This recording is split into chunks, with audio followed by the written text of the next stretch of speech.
ఓం శ్రీ మాత్రే నమః. ఇప్పుడు తెలియజేసే అంశము ఏరువాక పౌర్ణమి అంటే ఏమిటి, అసలు ఏరువాక పౌర్ణమి ఎప్పుడు వస్తుంది? జ్యేష్ఠ శుద్ధ పౌర్ణమిని ఏరువాక పౌర్ణమి అని అంటాము. ప్రతి ఏటా జ్యేష్ఠ శుద్ధ పౌర్ణమి రోజును మనం ఏరువాక పౌర్ణమిగా జరుపుకోవడం సాంప్రదాయంగా వస్తుంది.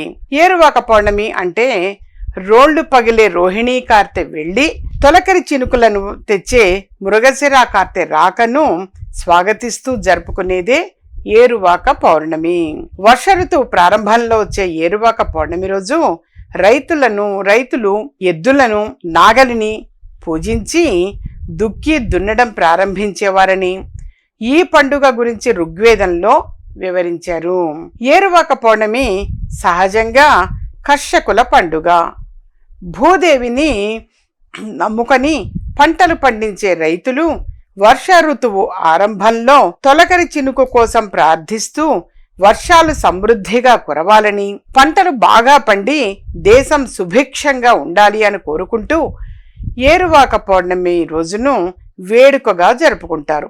ఏరువాక పున్నమి రోజున మట్టిని నమ్మి కష్టించి పనిచేసే రైతులు భూమి పట్ల, సమస్త ప్రకృతి పట్ల తమ భక్తి ప్రపత్తులు చాటుకుంటూ తమకు వ్యవసాయంలో చేదోడుగా ఉండే ఎద్దులను శుభ్రంగా కడిగి వాటి కొమ్ములకు రంగులు పూసి రకరకాల గజ్జెలు, గంటలు, పూల దండలతో సర్వాంగ సుందరంగా అలంకరిస్తారు. అనంతరం పొంగలి ప్రసాదాలతో, మంగళ వాయిద్యాలతో పొలాలకు ఊరేగింపుగా వెళ్లి అంగరంగ వైభవంగా పొలం దున్నడం ప్రారంభిస్తారు. అదే రోజు సాయంత్రం గ్రామంలో ఊరి ముంగిట గోగు నారతో చేసిన తోరణాలను కడతారు.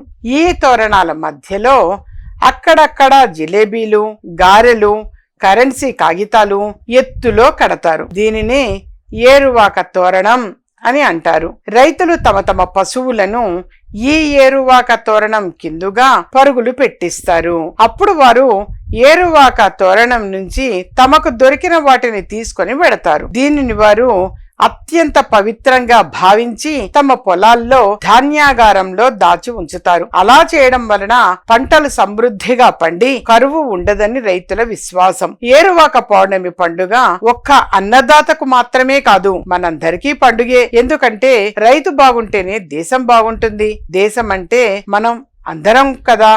అందుకే ఈ పండుగ మనందరికీ కూడా పండుగే.